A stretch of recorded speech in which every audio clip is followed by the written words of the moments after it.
Hoje a gente vai falar um pouco sobre infusão de medicação, mas vou explicar um pouco para vocês os cálculos, como eles funcionam, como fazer. Vou falando aqui um pouquinho para vocês enquanto a galera vai chegando aí. A gente já tem um pessoal de todo o Brasil. Massa, bem legal. As dúvidas principais assim que a gente teve com relação ao assunto foram os cálculos em si, que é o que eu vou mais focar hoje. Se podia misturar fármaco ou não, como é que eu faço para evitar desperdício. Perguntaram também opiniões sobre melhores infusões analgésicas. Então agora no início eu vou começar falando um pouco dessa parte de infusão, se eu posso ou não posso misturar fármaco, quais que eu posso misturar, o que eu indico, não indico fazer, o que pode ou não pode ser feito. Vou passar um aviso agora também no início. Tá dando trovada aqui na região, então corre o risco da luz cair. Se a luz cair eu fico sem internet, porque o meu sinal de celular aqui nessa época do ano é bem difícil. Então, se do nada sair a live é porque acabou a luz. E com trovada aqui é bem provável que isso aconteça, beleza, galera? Isso aí, pessoal chegando. Não, pode ficar tranquilo, não começou ainda. Tá? Então, assim, primeira coisa que a gente começar a falar agora um pouquinho dos fármacos que podem e não podem ser misturados, digamos assim, O que eu peso numa infusão, se eu posso ou não posso misturar algum fármaco? Geralmente os que eu misturo são os fármacos de analgesia, para infusão contínua. Então os Milk, Filk, Dex-Filk, Dex-Hemifilk, Dex-Sulfilk, que são fármacos que a gente acaba estabelecendo uma taxa de infusão e não varia. Mas nesses casos, quando eu consigo retirar o opioide para titular ele sozinho, eu gosto de tirar e trabalhar com o opioide separado. Que a gente começa a trabalhar com doses mais baixas do opioide e aí aos poucos vai subindo ela, até tu alcançar um plano assim adequado, que você consiga manter, que você consiga trabalhar bem legal com ele. Então, essa parte de infusão analgésica eu acabo misturando os fármacos. Então, eu boto ketamina junto com a lidocaína, junto com a dexmedetomidina. E quando eu consigo, eu acabo separando o opioide. Tem vezes que a gente não consegue fazer, então depende muito de número de bomba de infusão, tudo isso que demanda. Se tem bomba de seringa ou não, porque daí o opioide tu acaba botando numa seringa simples para não causar tanto desperdício. E aí titulo a taxa do opioide, do fentanil, remifentanil, o sulfento, tu acaba titulando essas doses e vendo qual se torna melhor para trabalhar.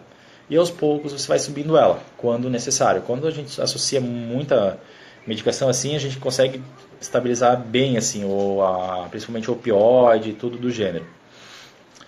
Me perguntaram também sobre a parte de economia de fármaco, como é que eu posso fazer para não ter desperdício. As opções de não desperdiçar medicação é possuir frascos de soluções menores. Daí tu acaba consumindo menos fármaco. Eu gosto de trabalhar muito com os frascos de 100 ml, a não ser que eu tenha uma rotina muito grande. Daí eu passo para os de 250. Porque mais que isso, num dia tu não gasta. Então o remifentanil, por exemplo, é um fármaco que ele fica 6 horas ativo depois de diluído. Então não tem como deixar ele de um dia para o outro. Se tu deixar, tu vai acabar tendo só o efeito residual da ketamina, da lidocaína e da dexmedetomidina quando tu usa todos esses fármacos. Tá?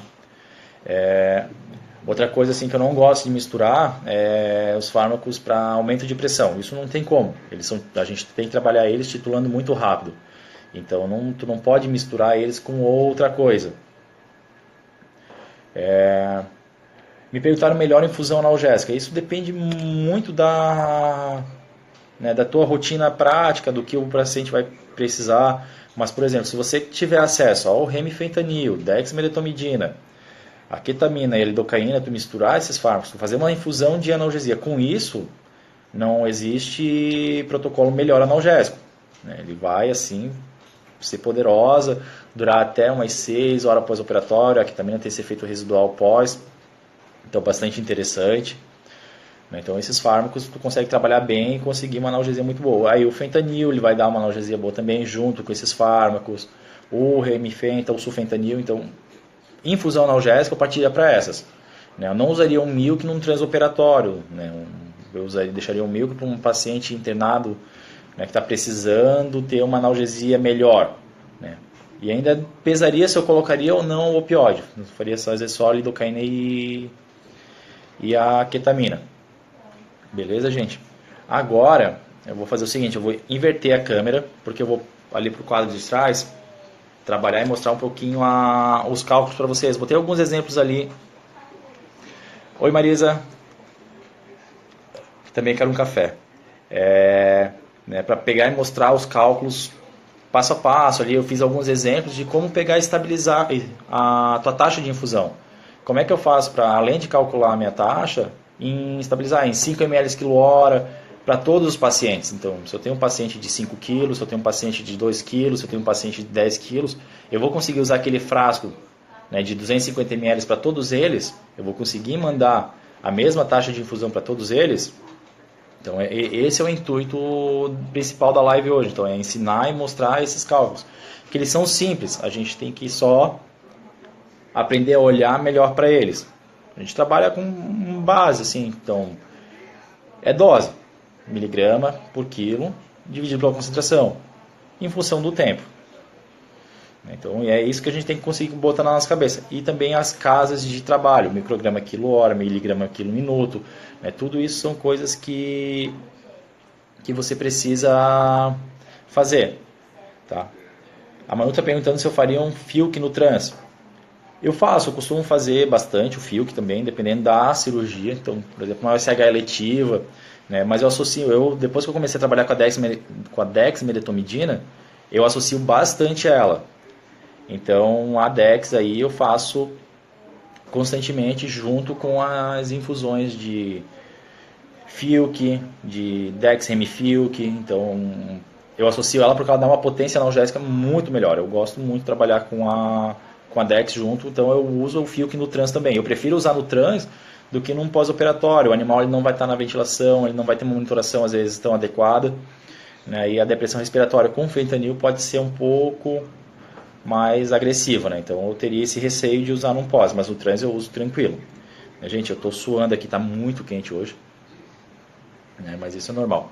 Tá? Eu vou inverter agora a câmera, então vocês vão ver aí um pouco da casa virando, meus bichos, mas para a gente conseguir trabalhar com o quadro aqui atrás. Vamos lá, deixa eu subir aqui. Assim. Vou chegar um pouco mais perto. Vou ter que trazer o quadro para perto, não ficou tão bom. Eu acabei invertendo um pouco por causa da... Senão vocês vão ver tudo ao contrário. Bom, deixa eu só ver aqui se dá para ver bem aqui nessa distância. Dá, vamos lá, deixa eu trabalhar aqui. Aqui tá todo mundo vendo, né? Beleza. Depois eu trabalho. Então, como eu falei de início, né? A gente trabalha com um volume, vai ser peso vezes dose dividido pela concentração. Essa é o que a gente trabalha de início, né? Então, toda a infusão, ela vai trabalhar em cima de um volume final, peso vezes a dose dividido pela concentração. Só que ela vai ter sempre a parte de miligrama quilo hora ou miligrama quilo minuto. Então a infusão a gente vai ter o tempo. A gente tem que estar bastante atento a isso. Que é nisso que a gente se perde. Outra coisa que é muito comum o pessoal se perder é diferenciar miligrama de micrograma. Às vezes a gente esquece que trabalha com micrograma quilo ou miligrama. Então a gente vai dividir uma concentração em miligrama por micrograma. Então a gente tem que ter sempre essa atenção nas casas. E lembrar que 1 miligrama quilo é igual a 100 microgramas. Tem gente que se perde um pouco nessa parte, nessa transformação, nessa conversão. Então, como eu falei, a infusão, né, é uma dose através do tempo. Trabalhamos em miligrama quilo minuto, micrograma quilo minuto, miligrama quilo hora, micrograma quilo hora. E os fluidos que a gente acaba trabalhando mais variam de 100 até 1 litro. Isso para trabalhar numa bomba de equipo, em gota. Se você parte da bomba de seringa, você tem então, seringa de 60 ml, de 20 ml. Nisso você consegue titular melhor o teu fármaco, usar um volume menor também e acabar tendo uma economia maior. Então isso, se você acaba usufruindo da bomba de seringa na tua rotina clínica, né, tu consegue usar um volume menor. Mas as bases de cálculos são praticamente as mesmas. Né? Então é coisa bem simples mesmo. Outra coisa que eu costumo trabalhar, né, é a taxa de fluido, né, de 1 a 5 ml por quilo por hora. Né? A taxa normal para o animal que ele precisa para uma manutenção cirúrgica. Né? Geralmente 5 ml hora para o animal que passa por um jejum, vai ser uma cirurgia aberta, ele acaba perdendo o fluido pela respiração, ele acaba perdendo o fluido com o abdômen aberto e tudo. Tá tomando uma água? Oi? Uhum. Não, mas depois eu vou subir. Eu sei que, gente, eu sei que tá pegando pela metade aqui, tá? Mas depois eu vou melhorar para vocês pegarem a parte de baixo. Até melhor que vocês se concentrem primeiro na parte de cima, que a gente tá conversando agora, e depois vai para a parte de baixo, que é a parte mais criteriosa da nossa aula, tá? Então, sempre prestar atenção, né? Então, hoje a gente vai trabalhar para conseguir calcular as nossas infusões para botar em ml quilo-hora, se tornar fácil e tu acabar fazendo ela ser universal. Você conseguir usar ela para um animal de 5 kg e até 10 kg. Nessas taxas aqui, sem sobrecarregar muito, pode chegar até 10 ml quilo-hora, que tem algumas pessoas ainda que fazem essa taxa de fluido, tudo. Pode sim, só que você tem que ver que 10 ml quilo-hora, ela sobrecarrega demais, né, esse paciente. Então é uma taxa de fluido que você pode fazer por alguns momentos, né, mas não por horas seguidas. Então tem que ter bastante cuidado com isso. É a lateral que está cortando, a galera está falando. Melhorou agora um pouquinho, pessoal? Eu não estou conseguindo ver os comentários de vocês por causa da câmera invertida, tá? Mas agora que estão arrumando e vai melhorar um pouco. Tá, ali a parede ficou um pouco longe, daí vocês não vão conseguir ver. Então, vamos lá. Quando eu vou fazer um cálculo novo, eu gosto sempre de começar por uma coisa fácil. Então, assim, o peso de um animal de 10 quilos, ele se torna fácil para fazer qualquer cálculo de infusão. Ele faz um cálculo básico, ele faz um cálculo simples, né? Então tu consegue trabalhar melhor. E para o meu pós-cirúrgico, para o meu transoperatório, né, eu gosto de fazer uma taxa de fluido de 5 ml por quilo por hora.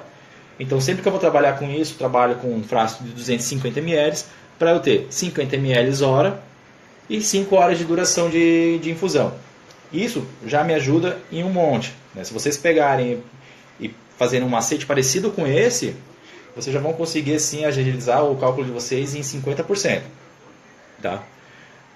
Aqui eu vou usar como um exemplo o fármaco que é a lidocaína. Eu poderia ter usado qualquer um, eu gostei de usar a lidocaína porque ela é um cálculo fácil, né, de calcular. Então se a gente começa com uma coisa mais simples, uma coisa mais fácil da gente fazer esse cálculo, a gente vê que ele é fácil de fazer. Então a lidocaína, a dose que eu uso é de 1 mg quilo-hora, ou aproximadamente 16 microgramas quilo minuto. É uma dose baixa de lidocaína, eu posso usar então tanto para cães quanto para gatos, né, que não se torna tão agressivo. Né? Lidocaína em doses mais altas para gatos não é legal de fazer. Então eu gosto de usar esse 1 mg quilo. Hora que a gente acaba tendo uma resposta assim, tanto para cão quanto para gato. Então realmente eu consigo fazer uma infusão universal. Tá? A lidocaína, então, desse 1 mg quilo-hora, a gente começa pelo básico que eu falei para vocês. Peso vezes dose dividido pela concentração. Então, a concentração da lidocaína ela é de 20 mg por ml. Tá ok?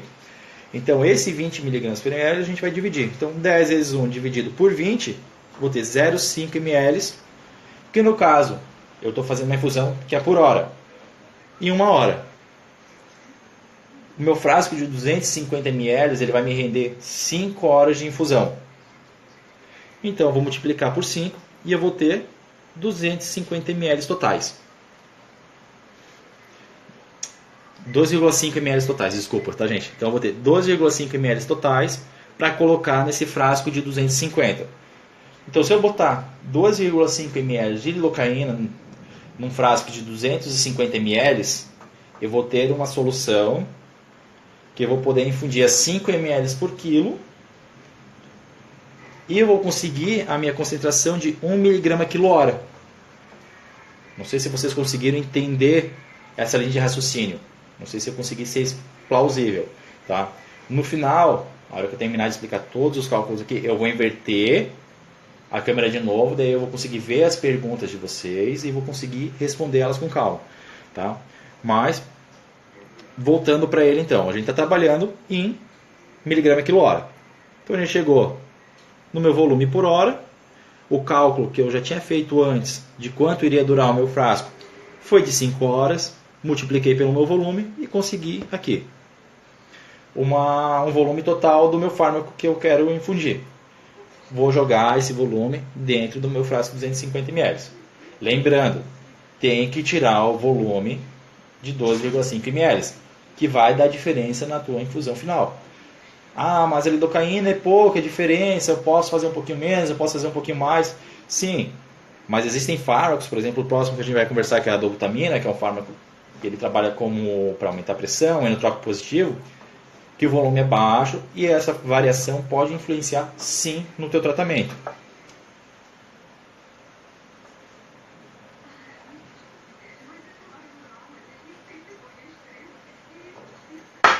Gente, até que vocês estão conseguindo acompanhar, tá? Vão deixando as dúvidas de vocês aí que ficaram sobre esses cálculos. Daqui a pouco eu estou virando a câmera de novo, tá? Para falar com vocês, tá? Agora eu vou falar da dobuta, que ele é um cálculo um pouquinho diferente. Dá para ver? Uhum. Tá. Que ele é um pouco diferente porque a dobuta ela trabalha em micrograma quilo minuto e a gente precisa titular essa nossa concentração. Então a gente não consegue começar ela numa taxa e deixar ela em período contínuo com isso, né? A gente precisa ir titulando ela até a gente estabilizar a pressão do nosso paciente.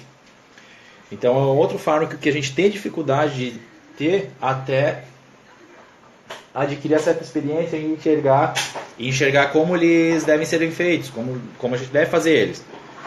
Então lembrando, a dobutamina ela trabalha de 1 a 20 microgramas quilo minuto.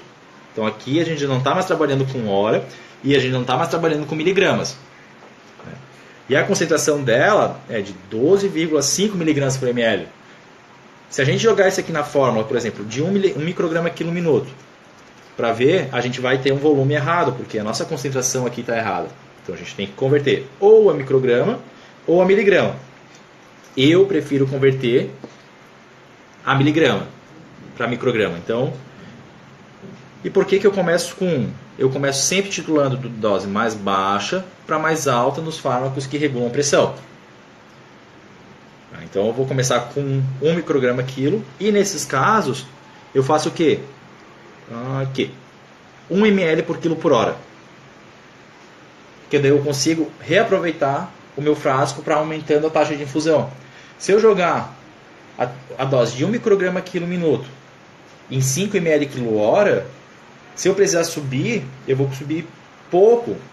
Aí eu perco um frasco inteiro de solução em função dessa repercussão do fármaco para conseguir alcançar a pressão. Tá ok? E aqui eu uso um frasco de 100 ml.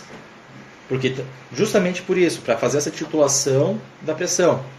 Então, para não ter desperdício de eu usar um frasco de 1 litro, porque daí eu vou usar muita dobutamina, ou um frasco de 250 ml, que daí tu acaba usando mais dobutamina ainda. Então, eu uso um frasco menor para a gente ter uma economia de fármaco e ponderar o nosso trabalho.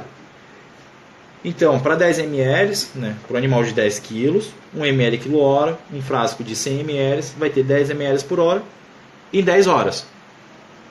Então, até aqui nessa linha de raciocínio, vocês conseguiram pegar? Isso aqui também é a base do nosso cálculo, que vai fazer tudo facilitar para o começo, para o final, na verdade, né? Eu acho que é melhor botar eu ir filmando, porque os comentários estão tampando as contas. Ó, a gente vai trocar aqui um pouquinho, agora a Heloísa veio aqui para me ajudar, ela vai filmar um pouco. Tá doido? Agora tá reto. Bem melhor assim. Então aqui, né, gente, como eu falei para vocês, 10 quilos é um peso legal para trabalhar. 1 ml quilo hora, porque a gente precisa começar com uma taxa mais baixa até conseguir chegar ao máximo, né? 100 ml é um frasco legal para a gente conseguir economizar. Então a gente vai ter 10 ml hora por 10 horas. A dobuta, como eu falei, então a gente vai de 1 até 20 microgramas quilo minuto. Começando então sempre com um cálculo mais baixo, um cálculo mais simples. Então 1 vezes 10 dividido por 12.500. Fala mais devagar. Tá. Então, vamos lá então de novo. 1, que é a dose que a gente vai fazer, vezes o 10 dividido por 12.500. Para quem não lembra, eu converti a concentração de 12,5 mg por ml para 12.500 microgramas por ml. Para a gente ter tudo na mesma casa, eu estou trabalhando com micrograma por quilo minuto, então eu vou ter microgramas por ml. Isso aqui é uma falha que acontece bastante. Eu até preciso fazer e fiz isso, dividi direto, fazia tempo que eu não usava, né? Então eu peguei. Agora vocês vão pensar, vai dar um volume muito baixo, 0,0008 ml. Só que lembrar que isso é por minuto, né, gente? Então eu vou multiplicar por 60 para eu chegar e ver quanto tenho numa hora. Aí eu vou ter 0,048 ml por hora. Agora eu multiplico por 10 de novo, que é o tempo que o meu frasco vai durar de infusão. Vou ter 0,48 ml de dobutamina num frasco de 100 ml para eu conseguir fazer uma infusão a 1 micrograma quilo minuto em 1 ml quilo hora. Então isso vai ser funcional para um animal de 1 kg até um animal de 100 kg.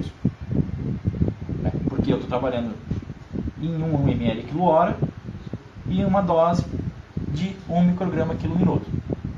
Eu não fiz isso para um cão de 10 kg, mas o cão de 10 kg ele foi modelo para eu fazer a infusão. E como eu falei assim, tem que titular. Por que disso? E por que o 1 ml quilo hora? Porque se torna fácil para a gente subir a nossa taxa de infusão. Então, 1 mg quilo minuto, 1 micrograma quilo minuto, vou fazer 1 ml quilo hora. Se eu quero 2 microgramas quilo minuto, eu vou fazer 2 ml por quilo por hora. Se eu quero 3 microgramas quilo minuto, 3 ml quilo hora. Então, para esse animal de 10 kg, eu vou começar com 10 ml hora, aí depois eu vou passar para 20 ml hora, depois eu vou passar para 30 ml hora. Aí eu vou subindo essa taxa de fluido até eu estabilizar essa pressão. Digamos que eu estabilizei a pressão com 15 ml hora, que daí deu 15 microgramas. Aí eu vou fazer uma nova solução, baixar essa taxa de fluido de novo.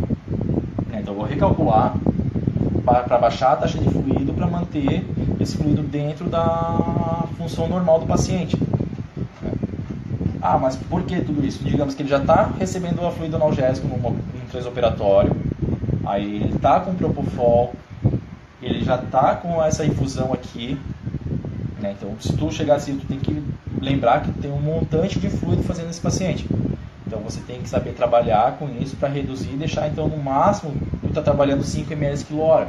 Se o paciente for cardiopata, tu tem até que tentar reduzir um pouquinho mais isso. Então saber como isso aqui tudo funciona, faz a tua cabeça trabalhar e melhorar a funcionalidade de tudo. Tá? Agora explicando para vocês por que isso dá certo. Né? Se vocês quiserem tirar a prova real, quando a gente bota 2,5 ml de lidocaína num frasco de 250, eu vou ter uma concentração de lidocaína a 0,2 mg por quilo, quer dizer, 0,2 mg por ml. Se a gente jogar para o cálculo aqui, né, e for fazer, a gente vai chegar no volume certo que a gente queria. Então se você tem papel e caneta e quiser pegar um peso qualquer e jogar 2 quilos, vai fazer 2 quilos vezes 1 miligrama divididos por 0,2. Ele vai dar para você 10 ml. Tá? Que ele está na taxa de 5 ml quilo hora. Se você pegar um animal de 23 quilos e jogar 23 vezes 1 dividido por 0,2, você vai ter 5 vezes 15, então 115 ml por hora, que é 5 ml quilo hora. Se a gente vai mandar foto. Não, pode deixar que eu mando a foto do quadro, tá? A dobutamina, a mesma coisa. 0,48 ml em 100, eu vou ter uma concentração de 60 microgramas por ml. Se vocês quiserem tirar para a prova real, a mesma coisa. Joga lá na fórmula, peso do paciente, 2 kg, 2 vezes 2 dividido por 60. Vai dar 1 ml quilo hora. Que está aqui. Vai dar 1 ml quilo hora. Na taxa de 1 micrograma quilo minuto. Aí é só você ir subindo para você conseguir fazer as suas concentrações. Tá, beleza? Então agora eu vou virar a câmera. Aproveitar que ele está segurando. Né? Lembrando, o Propofol a gente não dilui, a gente acaba puxando ele inteiro na bomba de seringa. Mas o Propofol a gente trabalha com miligrama quilo minuto. Então você vai também calcular dose do Propofol vezes o peso, dividido pela concentração dele, vezes 60. Então, às vezes eu converto já alguns fármacos que trabalham em miligrama minuto, micrograma minuto, para miligrama hora. Que daí se torna fácil a nossa... não precisa ficar toda vez multiplicando por 60. Então isso é uma dica também para facilitar o nosso cálculo no final. Então já converter ele, comecei a trabalhar ele em micrograma hora, miligrama hora, que é uma conta menos que precisa pular. Tá ok, gente? Vou virar a câmera agora de novo para mim e ver as perguntas que tiveram. Quem tem mais dúvida aí pode ir fazendo, pode ir falando. Estou vendo aqui que tem bastante coisa ali que o pessoal está falando. Ela já virou. Deixa eu ver. Não, já virou. Beleza. Gente, tá quente. Tô aqui tomando bastante água. Os pontos que vocês viam ficar quieto era porque eu estava tomando água. Tá, vou subir aqui no início agora para ver o que teve de pergunta. E respondendo cada uma, tá? Vai demorar um pouquinho até eu achar as primeiras perguntas. Aqui, ó, um perguntou aqui, ó, não tem dexmedetomidina, posso fazer o milk ou FILC no transoperatório de ortopédica? Você pode fazer, né, o milk ou o FILC no trans de ortopedia, sim. Eu prefiro fazer o FILC, mas aí se conseguir fazer o fentanil separado, eu faria ele separado para você ir titulando a dor desse teu paciente, porque às vezes se fazer em taxa fixa o fentanil, ele pode às vezes não ser suficiente para você chegar na analgesia que você queria. Então às vezes você vai ter que estar fazendo bolas de fentanil junto com a tua infusão. Então se tu conseguir fazer separado ou começar numa taxa mais alta, né, um pouco mais agressivo o fentanil, também pode, tá? Mas aí tem que titular bem isso. Beleza, Anderson? Espero que tenha respondido aí a tua pergunta. Afasta um pouco. Afasta a câmera. Alguém sabe dizer? Voltando. Melhorou, beleza. Aí o Lucas chegou agora há pouco. Da tela, os comentários atrapalhando. Pode deixar, Nath, a live vai ficar salva por 24 horas. Vou salvar assim. Galera, eu vou aprender também como tirar os comentários. Na próxima a gente vai tirar, tá? Vou ver se pelo menos passar como fazer, mas eu acho que é difícil, não tem como fazer. Por favor, foto do quadro. Vamos mandar a foto do quadro depois, sim, tá? Que bom que vocês gostaram do quadro. O Rafael perguntou como é feito o desmame da dobuta.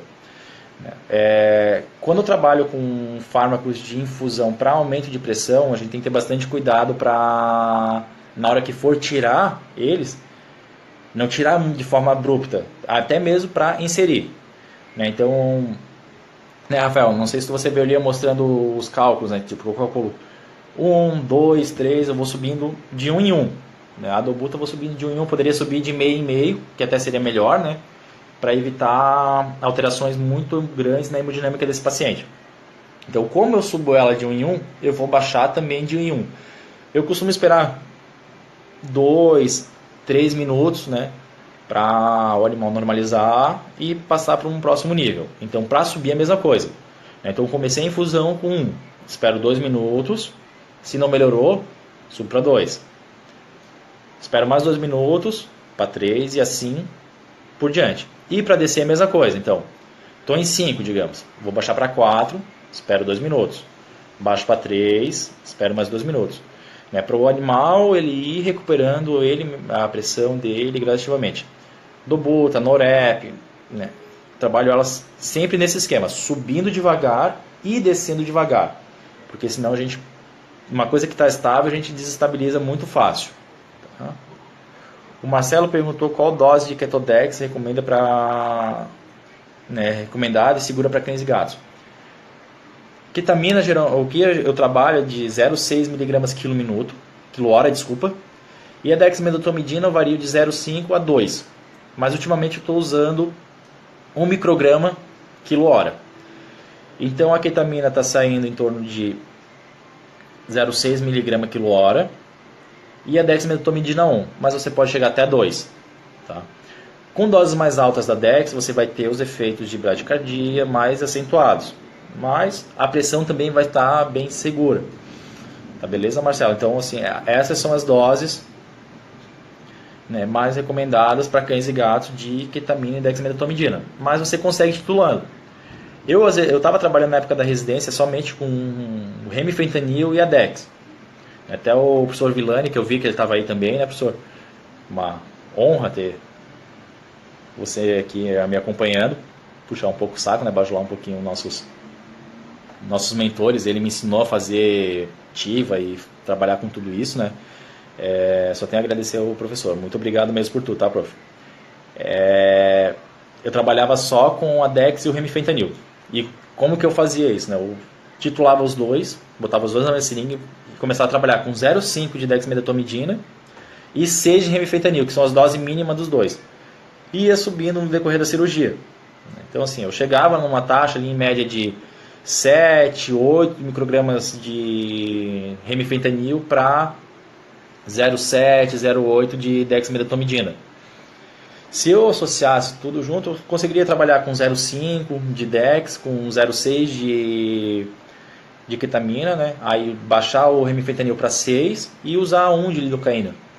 Então teria um efeito ali muito bom com relação a essa analgesia. Então, hoje eu estou trabalhando bastante com 1 de dexmedetomidina e 0,6 da ketamina, tá?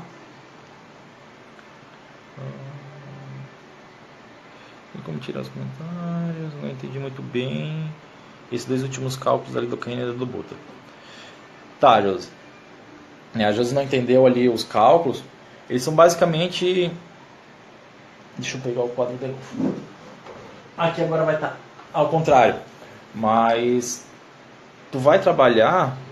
tá difícil de ver. Eu vou mandar... Depois eu vou fazer um stories comentando isso melhor, tá, Josi? Sobre esses cálculos, ou qualquer coisa eu te mando um direct também. Massa, o Lucas ele falou que também faz assim o desmame. Ó, eu considero o animal hipotenso quando eu estou com a paz acima... desculpa. Eu considero hipotensão assim, média abaixo de 60 e a pressão sistólica, né, a paz, abaixo de 80. Então chegou em 80 eu já começo a fazer minhas manobras. Se o animal, pro cão, isso mesmo, tá, Tanise? Eu estou falando isso pro cão, tá? Então, se o cão deixa, né, eu fazer bolos de infusão, né, bolos de infusão não, bolos de fluido, né, então eu aumento a taxa de fluido primeiro, reduzo o anestésico, aí depois eu começo. Mas assim, ó, o animal chegou em 80 e 60 de média, eu começo a me preocupar com a pressão. O gato, 90 de sistólica.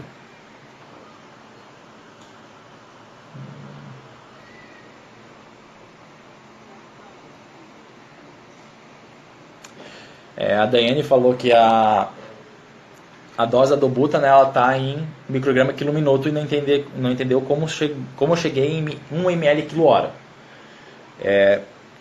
Lá no início, né, se você lembra ali que eu falei, a gente trabalha então nas taxas de infusões, né, realmente uma dose por tempo. E aqui eu mostrei como a gente estabilizar essa dose para deixar uma solução já pré-estabelecida para qualquer peso. Então, como é que eu fiz isso, né? Eu pego um animal modelo, né? No caso, meu animal modelo ele tem sempre 10 quilos. Eu pego um volume de fármaco e calculo um tempo específico para ele.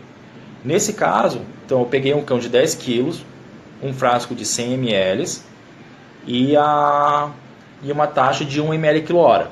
Tá? Então, para uma taxa de 1 ml quilo-hora, eu vou ter 10 horas de infusão desse frasco de 100 ml. É um pouco confuso mesmo. E aí isso eu vou jogar nas minhas fórmulas, que no final eu chego nisso. Os stories que eu vou fazer depois, que a Josi perguntou, deve ter sido a mesma dúvida que você teve aqui. Então vai ficar mais prático, assim, eu quero ver se eu faço com um slide que se torna um pouco mais entendível passo a passo. A Gabi que está perguntando, quando tem bradicardia muito grande pela DEX na infusão, prefere ajuste de dose da DEX ou os outros fármacos para correção? Assim, Gabi, quando a DEX causa hipotensão, se não está me tendo alteração na pressão, eu deixo ela assim. Eu já acostumei meu olho a ver animal com 30 de frequência cardíaca, 28, usando a dexmedetomidina. Então, eu não me preocupo com frequência baixa se a pressão está estável. Se a pressão está estável, daí sim, eu reduzo a taxa de infusão sim. Reduzo a taxa de infusão, se for necessário faço atropina, para estabilizar esse paciente. Mas se eu tenho só a bradicardia sem alteração dos outros sistemas, eu não me preocupo com essa frequência baixa não, tá, Gabi?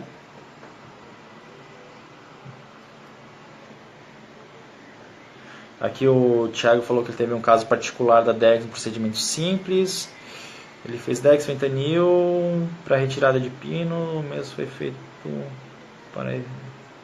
E o mesmo veio para parar, fez RPC, reversor. Já viu o caso igual? Ah, sim, Thiago.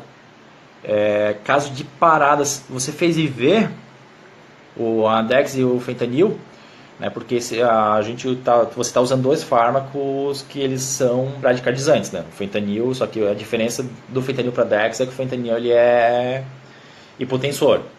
Se você fez eles intravenosos de forma rápida, pode causar parada sim. Aí você revertendo o fármaco e fazendo o sistema de RPC, você pode conseguir salvar o paciente. Eu nunca cheguei ao caso de fazer uma parada. Eu já consegui não, porque eu não fiz de propósito, mas acidentalmente eu já fiz bradicardia e hipotensão em paciente com fentanil. Principalmente paciente pequeno, Tu faz aquele bolus, aí tu acha que aquele bolus aí, tu acha que foi tudo, tu aumenta o fluido dele e sobrou um pouco de fenta ali na equipe. Quando tu vê, tu joga a frequência cardíaca do teu paciente lá para baixo, pressão lá no pé, aí tu tem que ter um reversor para te trabalhar bem.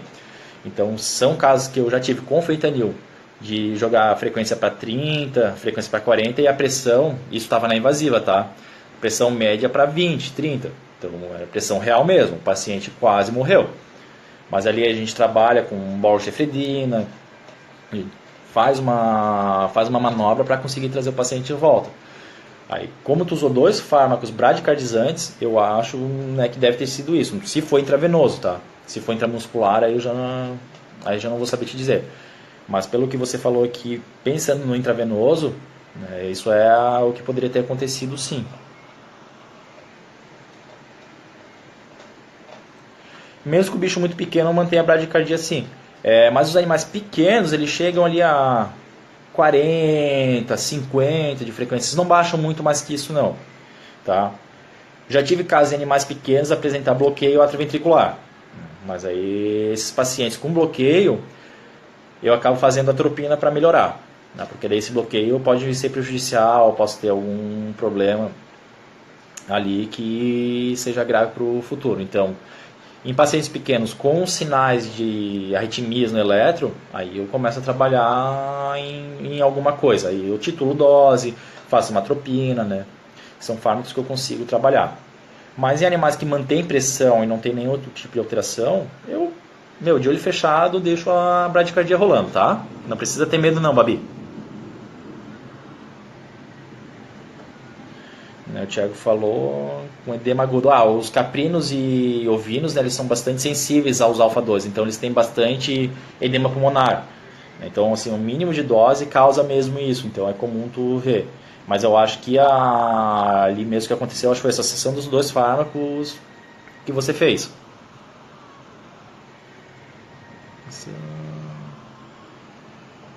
Valeu, Rafa, pelo elogio. Estranho, tu falou que foi intramuscular, Thiago. Eu vou ter que dar uma olhada, até vou conversar. Não sei se o professor Villani está ainda aí na live, mas se ele não tiver, depois eu pergunto para ele, também, que ele tem bastante experiência com isso, está na rotina, também usando bastante, o que pode ter acontecido, o que pode ter levado a essa parada, com essa dose relativamente baixa de Dex, né? Dose de fentanil uma dose um pouco mais alta, mas para uma aplicação intramuscular está tranquilo. Então realmente não sei o que pode ter acontecido, mas eu vou dar uma estudada e vou te responder depois, tá? O que fazer para o paciente ter recuperação tranquila no pós imediato? O que tu pode fazer para esse teu paciente ter uma recuperação tranquila? Desligar a tua infusão, tipo, a partir do momento que tá ali próximo da incisão de pele, tudo, uns 5, 10 minutos antes, tu pode desligar a tua infusão analgésica com ketamina e o opioide. Isso ajuda ele a acordar menos excitado. Né? O pós-imediato, tranquilo, a tua analgesia pós-operatória tem que ter sido eficiente, né? Que o paciente dele não vai acordar, né, com dor. Então, a tua analgesia tem que ter sido muito boa no transoperatório. E reduzindo o fármaco gradativamente. Então, se tu está com a infusão de propofol, ele vai ter uma recuperação mais tranquila que o isoflurano. Os animais com isoflurano eles acordam mais eufóricos, tá? Se você, por exemplo, você falou que não tem a dexmedetomidina aí, né? Mas o uso de ketamina em dose alta na MPA pode fazer uma recuperação mais eufórica dependendo do tempo de cirurgia, né? Então, mesmo com o animal, ele pode estar com analgesia, pode estar com tudo, mas ele acorda um pouco eufórico né, por causa da ketamina.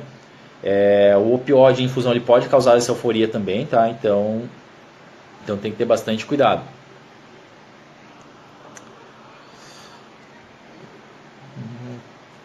Thiago, eu vou dar uma pesquisada bem, vou discutir com os meus colegas aí, com os meus professores também, e ver o que pode ter acontecido. Eu não tive parada súbita, né? Mas eu lembro que na residência tiveram alguns pacientes que tiveram parada assim uns 5 minutos, ou já na mesa cirúrgica por causa de aplicação da Dex com outros fármacos, tá? Então vou dar uma olhada lá, vou lembrar como é que foi isso e daí te respondo depois, também faço um stories disso.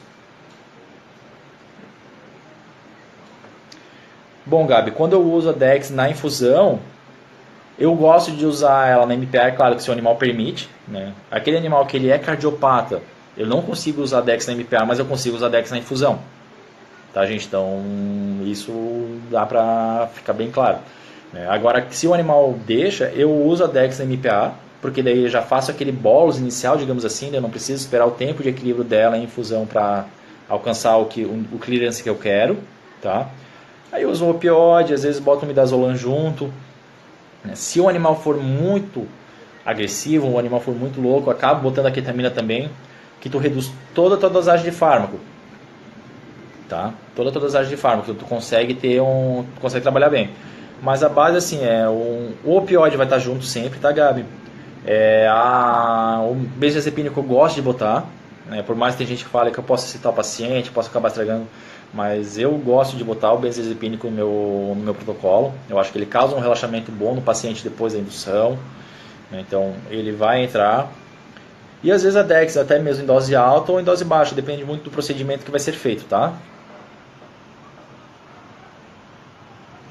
Isso aqui que a Babi falou também, às vezes pegar um vaso é uma possibilidade, né?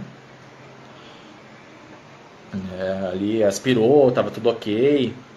Então são coisas que realmente, mas eu já vi casos mesmo o pessoal comentando dele parar. Às vezes o paciente ele era um cardiopata não diagnosticado e aí a Dex com o fentanil exigia um pouco demais do coração dele, né? O fentanil ele pode causar um pouco de se não me fugiu a palavra agora, mas daqui a pouco eu já vou lembrar. Mas o fentanil ele causa uma alteração, ele pode levar hipóxia do miocárdio.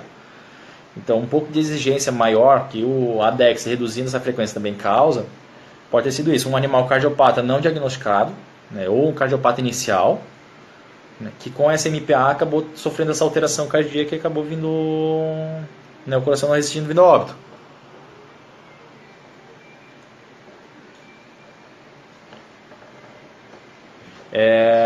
Em animais de treinamento, a Dex ela ajuda no controle da dor, sim, e também reduz bastante a ansiedade, né? Nos Estados Unidos a galera usa bastante a infusão de Dex, Carlos, para reduzir a ansiedade do paciente no internamento.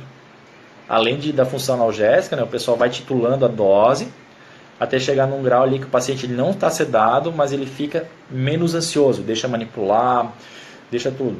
A Dex sozinha, para analgesia, por exemplo, às vezes para uma pancreatite ela pode funcionar bem, que ela tem uma analgesia visceral muito boa.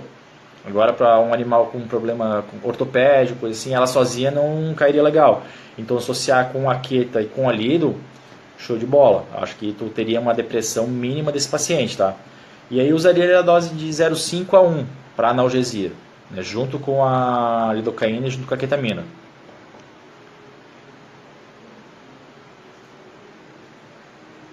O Anderson perguntou o que eu acho do fentanil em bolos no trans. Cara, o fentanil, ele é um ótimo resgate analgésico. Eu adoro usar ele como resgate analgésico, né? Então, se eu estou fazendo ali e vejo que às vezes minha técnica de bloqueio não foi suficiente, ou minha infusão não está boa, ou tenho que esperar um tempo até minha técnica analgésica, né, principal vir a fazer efeito, um bolos de fentanil, ou fentanil em bolos a cada 20 minutos dá para te fazer também. Então, você faz o bolos, vai vendo ali, ó, o animal voltou a sentir, você vai fazendo novo.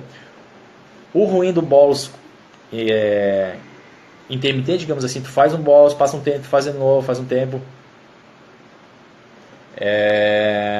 Aí você pega e funcionaria mais uma infusão contínua, em vez de estar fazendo bolos direto. Então eu gosto de fazer ele para um resgate ou outro, mas não vários bolos seguidos.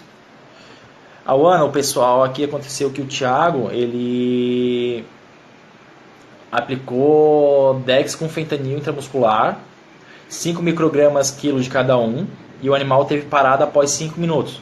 Ele acabou de botar aqui embaixo do comentário, ó, que o paciente era ASA 1, 11 meses, todos os exames ok. Né? Em questão cardíaca, confesso que é da dúvida, né? Idade, etc. Cara, eu peguei um Bulldog, não, um Bull Terrier, até vai ser assunto da... Vou comentar ele na lista daqui pra frente, né? Que ele tinha 11 meses também, só que, o cachorro ele era todo ferrado, ele tinha uma endocardiose agressiva já, né? Ele teve uma fratura patológica, ele pulou numa cadeira, quebrou, então, tipo, mas o cachorro já era todo cheio de comorbidades, assim, por causa dessa congênita mesmo, né? Mas ele tinha um sopro audível, na auscultação, tudo, então seria um paciente que tu identificaria ele no exame físico. Nossa, uma coisa bem estranha. Né? A Aline aqui também comentou sobre depressão respiratória. Então, às vezes pode ter acontecido também, né? O animal entrou em depressão respiratória, hipóxia de miocárdio e levou a parada. Isso pode acontecer. Né? Daí você falou que foi abrupto, então...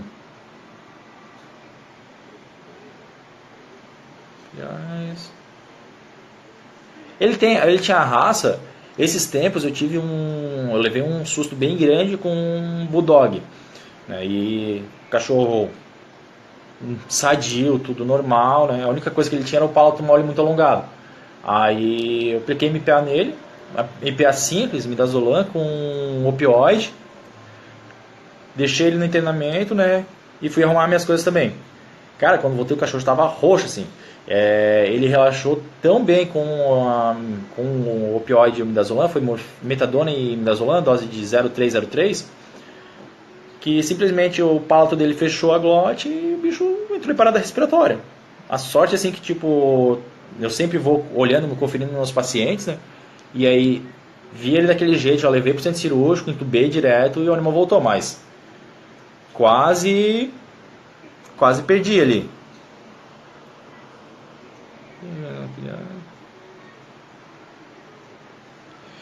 Às vezes nesse caso não sei se tu aplicou o antecedente, né, tipo amazole intramuscular ou intravenoso, né? Nesses casos eu faria ele intravenoso para tentar ter uma resposta rápida, né?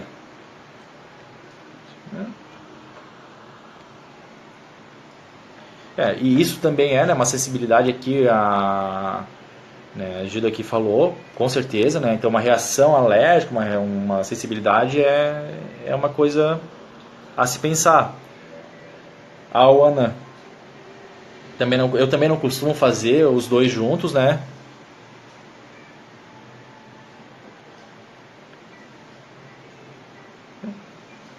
Essa resposta, o antecedente foi IV, eu também teria essa conduta, tá, Thiago, de fazer ele IV. Mas um animal sadio ter essa resposta, eu acho que é bem isso. Ou ele tinha algo congênito, né? Ou ele tem, né, ou parada por algo congênita, né? Ou realmente uma reação farmacológica. São duas coisas que leva a ter problema. Eu não tive parada, mas tive uma reação anafilática tenebrosa com amoxicilina, com clavulanato intravenosa também. Esses tempos, o Propovet, aquele Propofol da Urufino, o pessoal também já teve reação assim imediata após a injeção intravenosa. Então, alguns fármacos podem apresentar isso, o indivíduo manda. Então, essa é a nossa rotina, né? A gente, infelizmente, não consegue. A gente faz o máximo de exame possível, a gente tria tudo que a gente consegue para evitar esse tipo de coisa. Mas entra na porcentagem, né? O paciente asa 1 que não tinha nenhum problema, ele pode ter algo que a gente não detectou.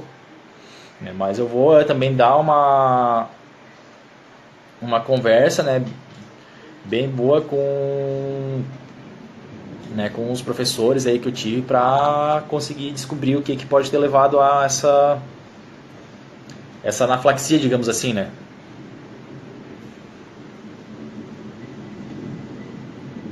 Eu não gosto de fazer o tramadol IV por causa da salivação também, tudo dá bastante reação, mas eu nunca tive parada. O Lucas também falou, lote, né, isso aí, a fábrica às vezes dá algum problema. Isso é complicado, a gente lida com um produto, né? A Ona falou também que teve mais colegas que teve com a cefalotina, acho que foi, né? Ceftrexona.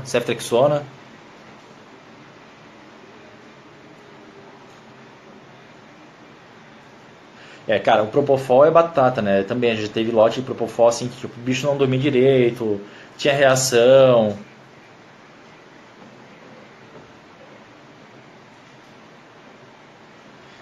Não, mas dá um susto, né? Porque a gente fica. Reação farmacológica, eu acho que é o meu maior medo também. Cara, a gente pegar ali. E é uma coisa que é totalmente inesperada e a gente pega de surpresa.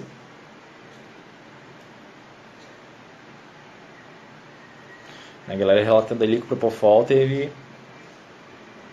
dá bastante reação. Eu acho que é o fármaco que mais se diferença mesmo de produção e tudo é o Propofol, né? Que pode mais causar reação.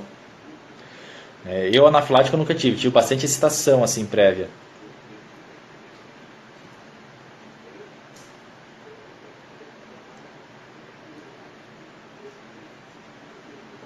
Aqui o meme também falou que teve 2 ou 3 paradas com CFV. Eu, graças a Deus também, a ceftrexona nunca tive problema em fazer ela IV.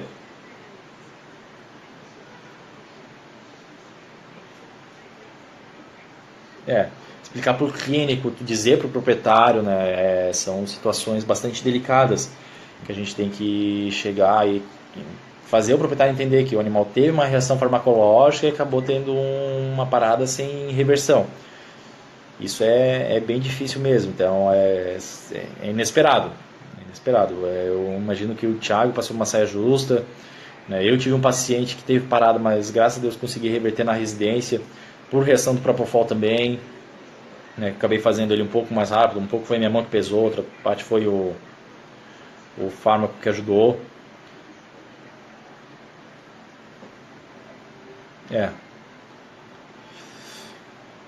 Então, gente legal aí, muito obrigado pela participação. Opa, tem mais gente aí falando.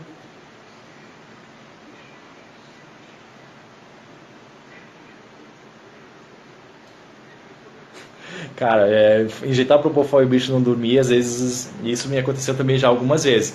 Cara, fazer 10, 20 miligramas, quilo às vezes, cara, é incrível. Tem bicho que não dorme.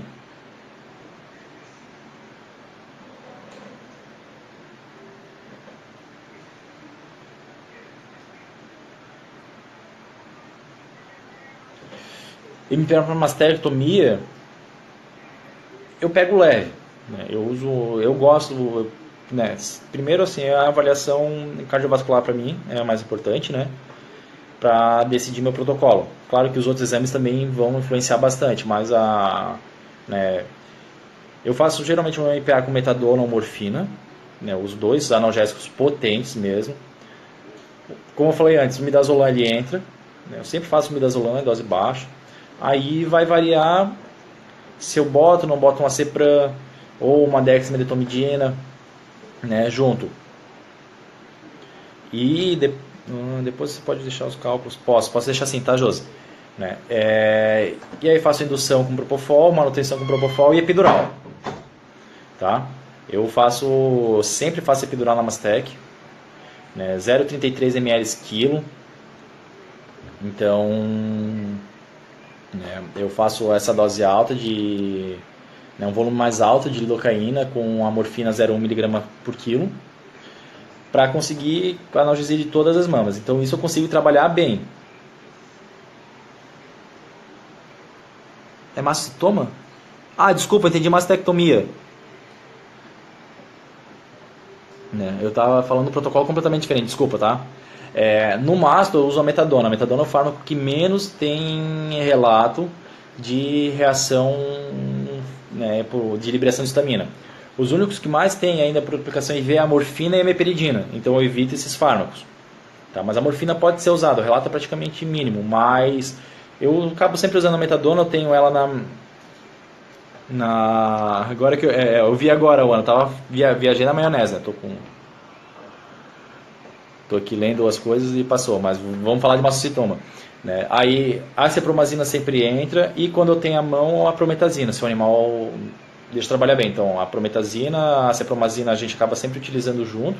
Eu peguei esse protocolo na UFPR, o pessoal utilizava bastante lá, junto com o opioide e o benzodiazepínico. Então eu usava e uso ainda, né, esse protocolo. Então, se o animal for cardiopata, tudo aí eu retiro o Acepram e deixo só a prometazina, que já dá uma sedação legal. E aí o bloqueio loco-regional. Sempre que possível, bloqueio loco-regional.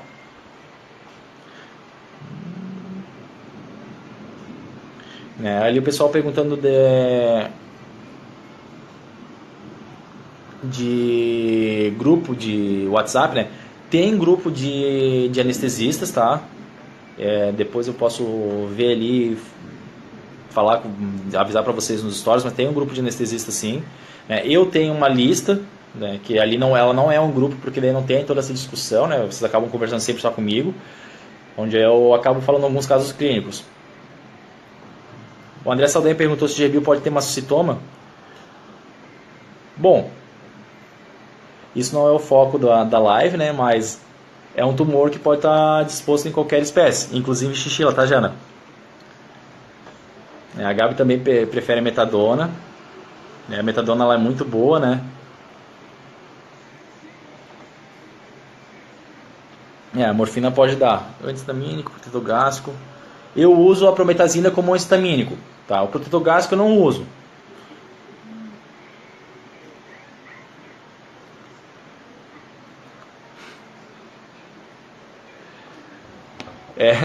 Aqui ainda o pessoal é mais pacífico, tá, a Ana? Então eu acabo tendo bastante liberdade em escolher meus protocolos aí. Os lugares que já tem algumas coisas pré-estabelecidas eu acabo seguindo, mas aqui eu tenho bastante liberdade. Lá na UFPR também a gente tinha bastante liberdade de decidir. E a gente tinha já realmente, tipo, como o nome já fala, né? Então a gente já tinha protocolado para alguns procedimentos. Gente, 28 segundos, minha live está acabando, tá? Vou ter que encerrar. Tem algumas considerações aqui que eu não consigo falar agora, tá? Mas muito obrigado. Adorei essa discussão aqui no final. Pessoal, todo mundo interagindo, a gente conseguiu discutir bem. Acho que outro dia a gente pode tentar fazer algo similar, só para discutir mesmo caso.